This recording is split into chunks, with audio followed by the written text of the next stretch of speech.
You can have deeper connection through conflict. You can create intimacy through conflict. And this is one of the ways you do that is when there's a bump, you go smooth it out, you go make it right again. And people just don't understand that sometimes instead of repairing, we do things that are really unhealthy. Matter of fact, they're called cognitive distortions. We blame the other person. We blame ourselves. We think everything's terrible, or they always do that. There's a whole bunch of that stuff.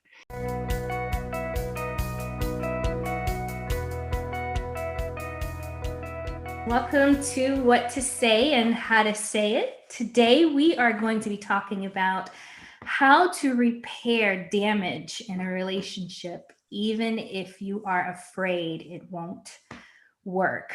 So this is a fun topic. I don't know about you, but I've had some damage done. I've done my own, and I've had some done to me. So curious on some tips on how to recover from that, and maybe start to get on the right track.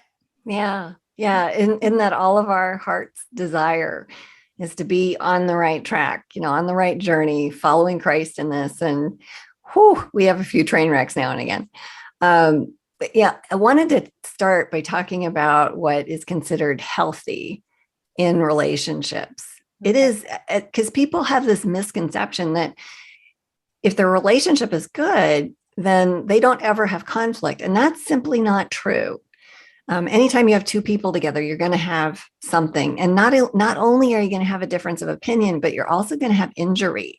So in a healthy relationship, you get this connection that gets broken.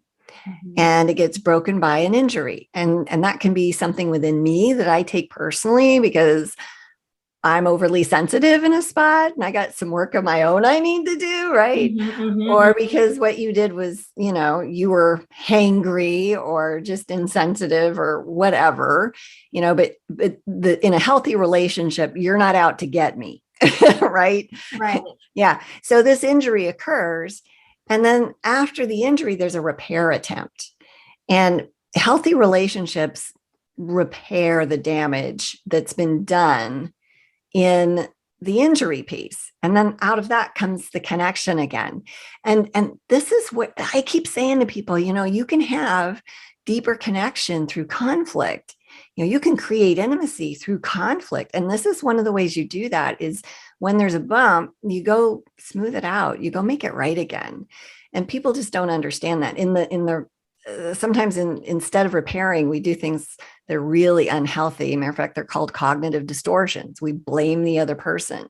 We blame ourselves. We think everything's terrible, or they always do that. There's a whole bunch of that stuff.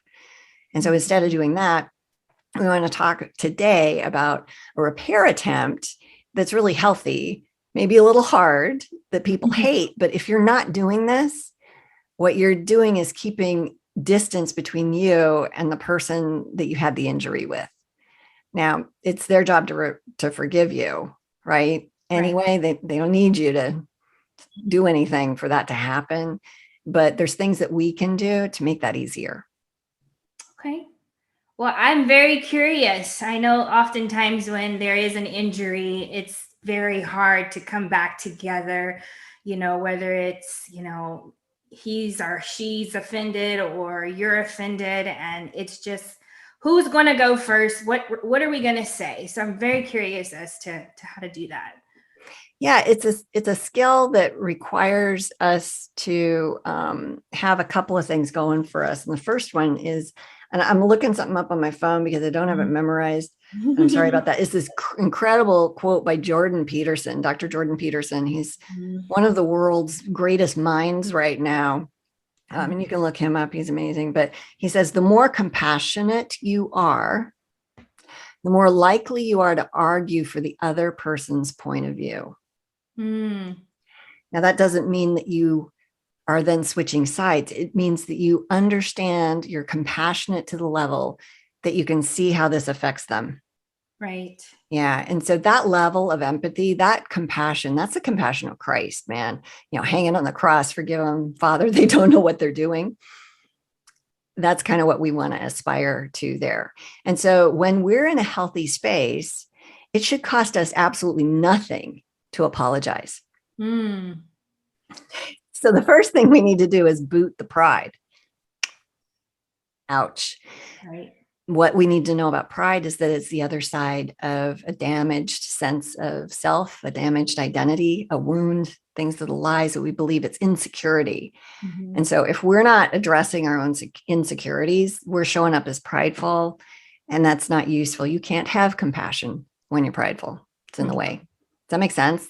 It does make sense. I think when you're in the situation, it's a little hard because you're obviously your pride, you're wounded, so you want somebody to have compassion for you.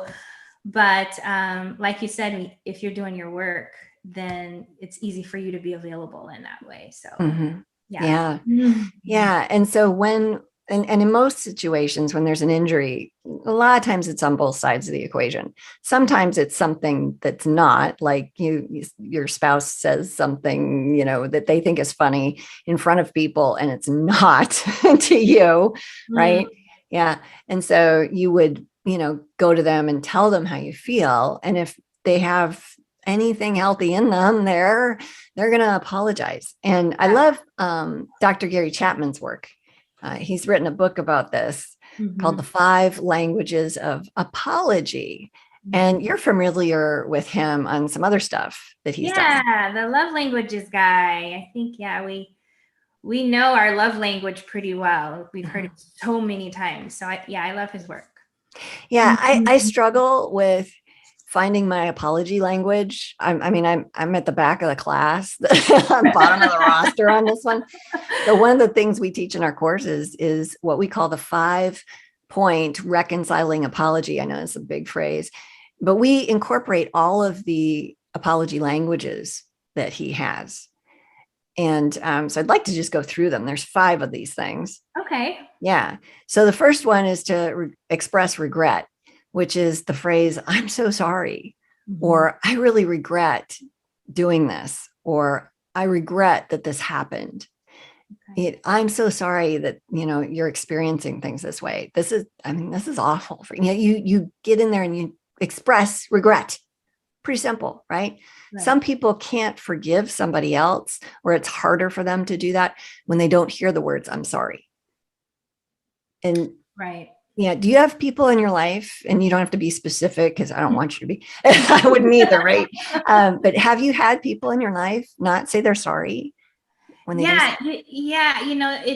I don't know why those words are so hard to say, but they are. And so, there's different ways around it that people will use, whether it's, I feel bad about this, or let's figure this out. And you really need to hear those words, and the other thing is that it's not just those words, I'm sorry. It's sometimes you need to hear the thing that they're sorry for. Like specific thing that happened is important as well. Because, sometimes we can apologize, and I've been guilty of this as well. Just saying I'm sorry to,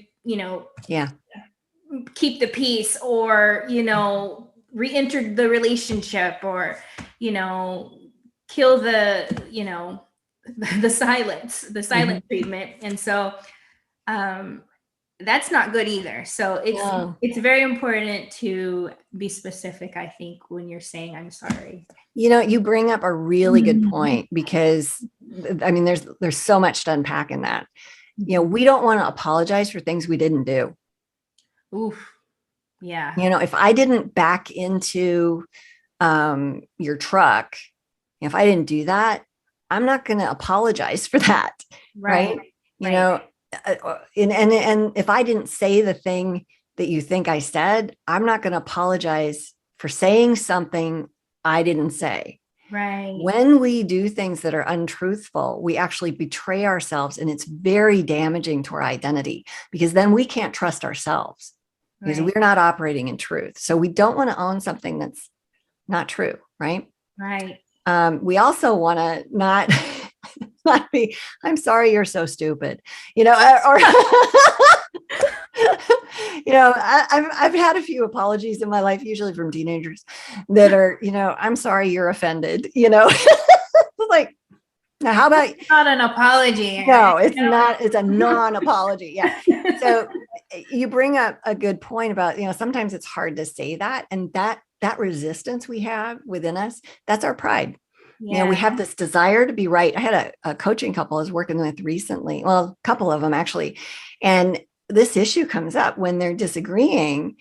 It's really hard for either one of them to listen to the other. And this is common, unfortunately, because they have this stuff from their childhood of mom and dad never apologizing to them. Like they could do something terribly wrong, like break one of their toys and blame the kid. I mean, well, you shouldn't have left it there. Yet I'm the one that stepped on it. Right. So not saying I'm sorry. We're not modeling what our kids need to see. Right. Yeah, and that's a good point too. Speaking of stepping on toys, I actually had to apologize to my kids for something similar not too long ago. They were cleaning up and actually unwilling to clean up, and so I kind of lost it because I had been asking over and over and over and over again for it to happen, and it wasn't happening. And I don't know what it is about maybe them needing a yelling mom versus a calm mom, but it wasn't until I yelled that I got a response. And so then I ended up having to apologize for the yelling later. Yeah. But what was cool about that was they actually apologized to me. So it was that modeling exactly that took place. So that actually is the thing I've learned. Yeah, great example.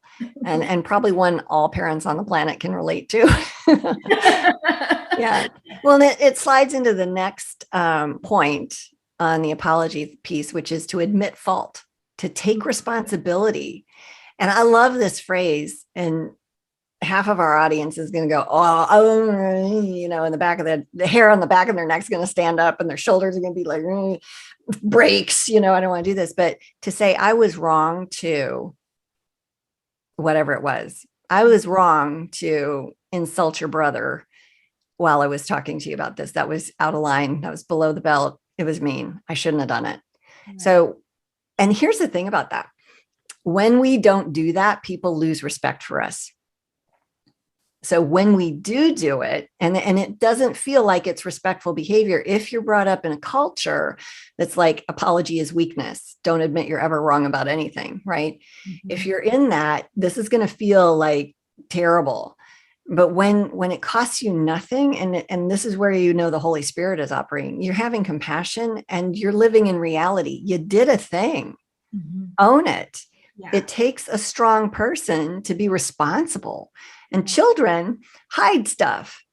They don't want anybody to know. They can't face so let's all grow up and take responsibility for the things that we're doing. The people in our relationships know we did it, and they don't respect us when we don't own it.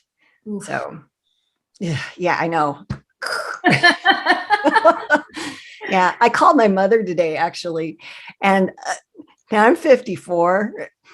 And I said, Mom, I feel led to apologize to you for something. I was really a pain in the rear from age 14 to 18. And I'm really sorry because I was wrong to be so disagreeable and rebellious and push back. And she's like, I've forgiven you for that a long time, decades ago. And I was like, yeah, I really appreciate that. But I felt on my heart that I needed to let you know that I was really sorry that I did that. And I'm taking responsibility for being a pain. I know I was that age, but still it wasn't right. And I'm sorry. And it cost me nothing to do that. Right. And I don't know what she thinks about it. We didn't talk about it, but afterwards, I felt like I was listening to the Lord and doing that. And it's a step in obedience, because you go if somebody's got something against you. That's right. You wonder if you've offended.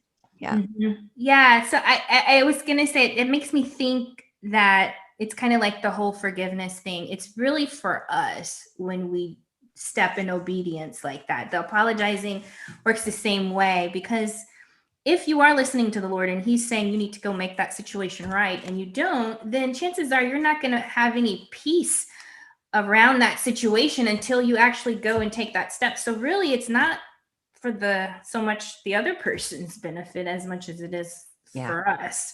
Yeah. In That's a doing really that. good point. Yeah. Very, very true. And it's super biblical to go do that, right? I mean, really important stuff there. The next one is to restore relationship.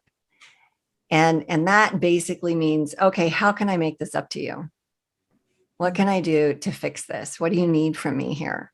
You know, if you drove into my car, if you ran over my cat, you know, I might want a new cat. I might want you to fix, you know, the damage on my car, or I might, you know, whatever it is, you know, that, and sometimes when you say, what can I do, you know, to fix this? What do you need from me? How can I restore this? People say, I need you to never do this to me again. You know, if it's a verbal thing. Right. And that's fair, man. And then we need to follow through with that to restore the relationship. We need to receive that as long as it's healthy. You know, if they're saying, well, you need to give me $20,000 a month for the rest of my life, you know, so they'll like you. That's, you know, there's stuff that people will ask for that's out there crazy, but most of the time you'll get something real, like, hey, you know, yeah, you poured coffee all over my seat. I just want you to wipe it up. You know, if you could just go fix it. Yeah. Whatever that means. Yeah. And sometimes the answer is nothing. That's when it really gets hard. You know, there's nothing really you can do. And that's something you have to be okay with. As well as you once you've done everything on your side and owned your part and, you know, been specific and done all the things,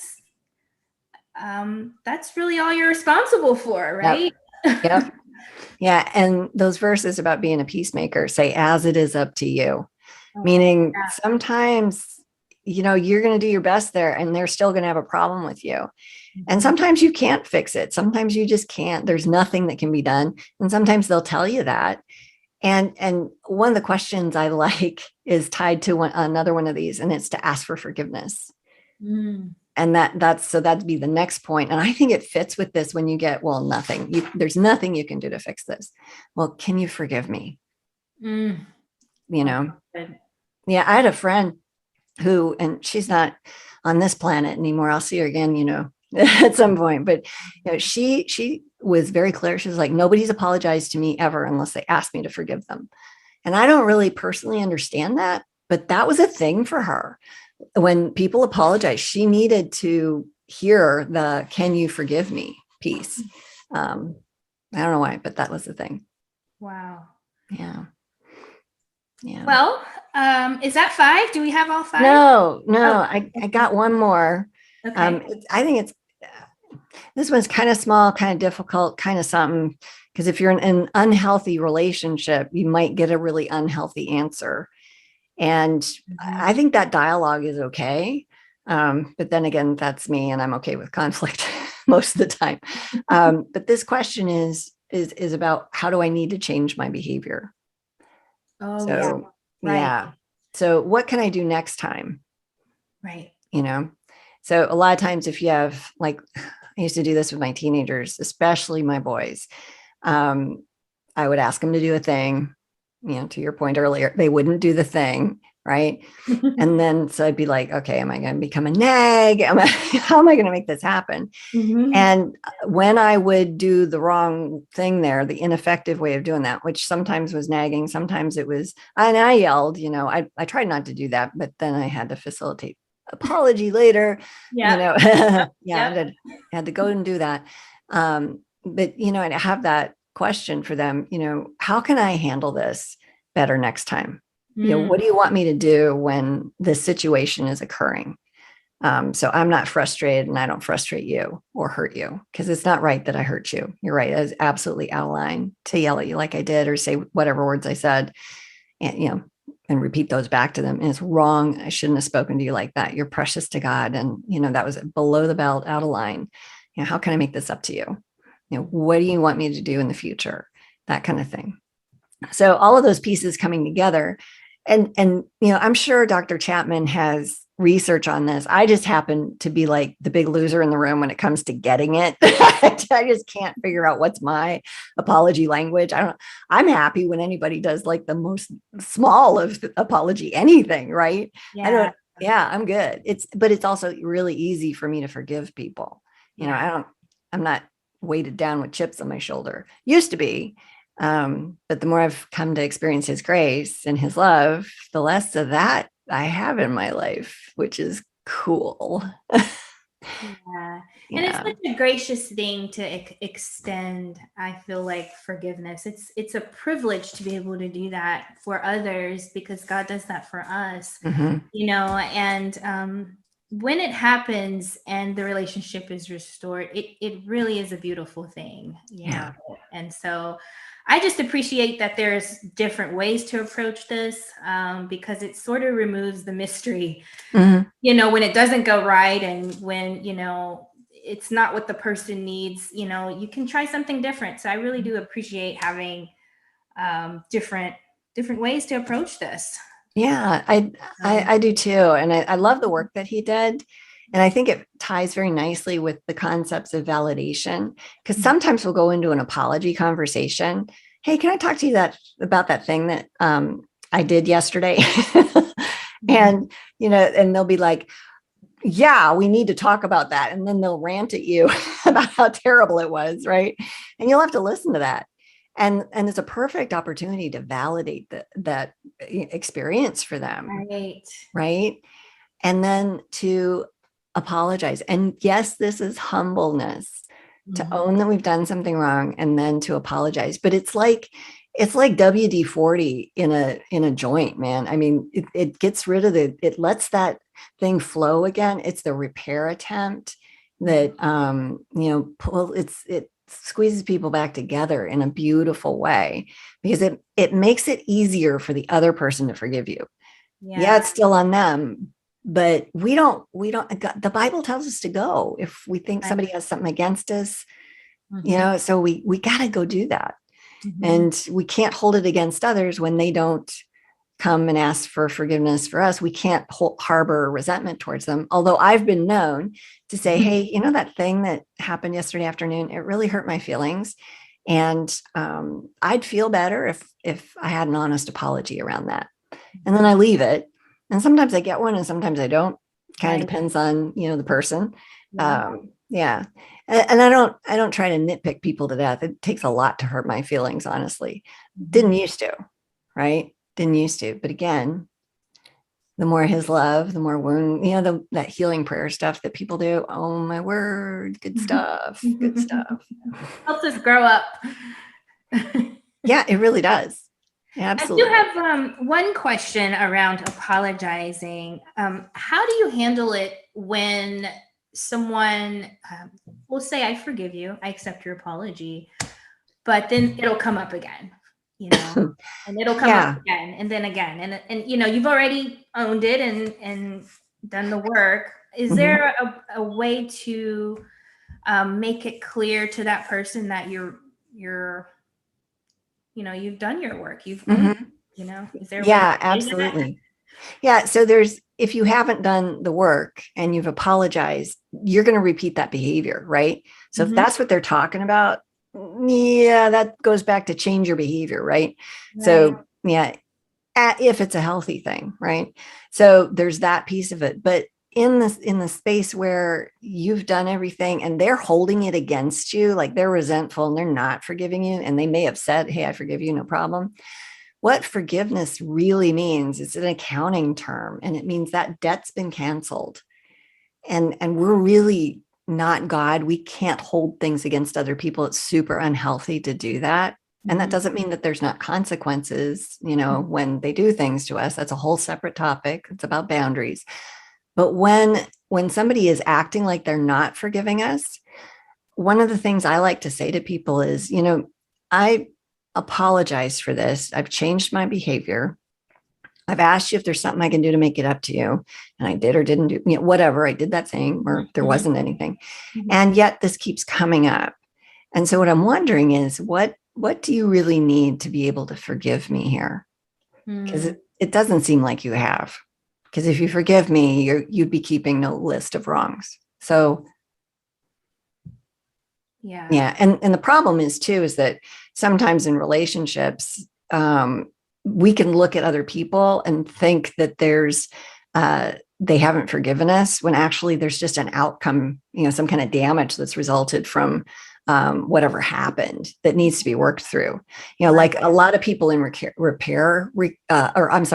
recovery, sometimes this becomes an issue. They'll say, well, I've apologized.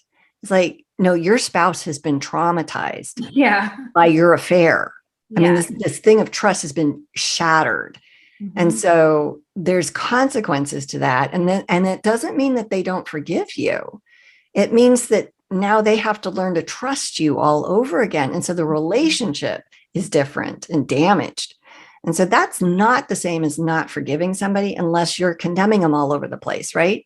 Right. Does that make sense? Do you see the difference there? I do. And, I've heard it phrased where it's forgiveness is a process that happens over time. It's not a one-time event and then, the person's over it. So yeah, I could totally see how as you're rebuilding trust, it can get a little bit rocky for both people. Yeah. And I think the big litmus test is, am I resentful? And do I want to make that person pay? Do I harbor, resentment towards them? And if the answer is no, I'm just in a healing process, recovering from damage that has naturally occurred because of whatever's been done.